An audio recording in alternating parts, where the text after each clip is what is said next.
မောင်းကြီးကိုသာငါတို့လေဟာရကွာမီကိုဖို့စီမင်းမတို့သမီးခိုးပေးဆိုဒီမှာခိုးရပြီလေကွာဟာလေဟုတ်ပြီလားမဟုတ်ဘူးခင်တော်လုံးနေနေတော့ပတ်စံမပေးချင်တာငါတို့ကသူများမင်္ဂလာဆောင်ကနေမနေ့ခိုးလာအဲ့ကောင်မလေးမင်္ဂလာဆောင်မနှက်ပြမှာကွာဩကိုကြီးတို့တော့လောကလေအယူတွေကြီးပဲမင်းကကြီးစရာနော်အဲ့ဆိုရင်ငါတို့သုံးတော့ထိုင်းရီတောက်နေတဲ့ကိုမဆွဲပြီဟာဒီကနှလုံးသားထဲမှာမင်းတို့ညီကိုသုံးကချစ်စီဟာကောင်းတယ်လို့ထင်လို့ဒီလိုပုံလေးဆွဲတာပါကွာဟုတ်တယ်မဟုတ်ပါဘူးပ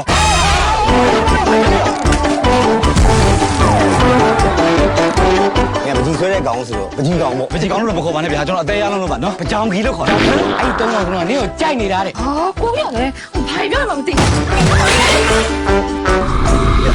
ငါညီမတော့ခိုးရနေတာဖြတ်ခုဖြတ်ဟုတ်ကဲ့ဖြတ်အဲ့ညီကိုလည်းတော့မပတ်သက်မိစေသူတကယ်လည်းသူတို့တုံးနေအောင်ချစ်တဲ့ညီမလေးကိုညှက်ဆောင်နေတော့မထုံမိစေညီမလေးရေဝိုင်းလိုက်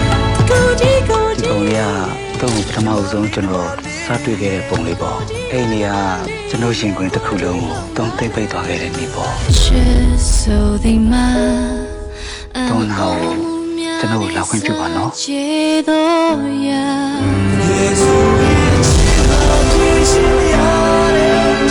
မလေးကငါတို့3ယောက်လုံးအတွက်ရန်ကိုတန်ဖိုးထားရတဲ့ရဲနာကျုပ်တို့ရဲ့ဘွားငါတို့ညီမလေးပုံမဲ့ဈေးအောင်ချဲရသေးရလေဘေးကငါတို့ပုံရပြီးမှမပြီးဘူးကျွန်တော်ရှင်လေးကိုရောက်လာတဲ့ပုံလေးတစ်ခုလေးကိုပဲဆေးရောင်ချဲပြီးသွားလို့ပါ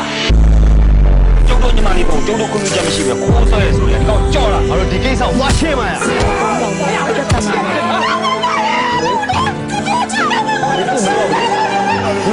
င်းတို့ညီမလေးကိုလင်ကောင်းတောင်းအောင်ရအောင်ရှာပြီးပေးစားကြလို့တို့ညီမခမရပြောသလိုကြွားမလားစေတနာနဲ့ပြောနေတာခင်ဗျားကိုစကားလူလိုပြောနေတာနော်မကဲနဲ့လက်ထပ်ဖို့စဉ်းစားရမယ်ရှိနေပြီလားကိုမင်္ဂလာဆောင်မှာကြောက်တယ်ရောက်ပါမယ်ရှင်မရောက်ပါဘူးကောင်လည်းဖြစ်ဖြစ်ဘာလို့ကတတ်ကြောင်မင်းကြောင်ကွာဒီကောင်လေးချစ်ပုံညာတော်ကြောက်စရာကောင်းတာ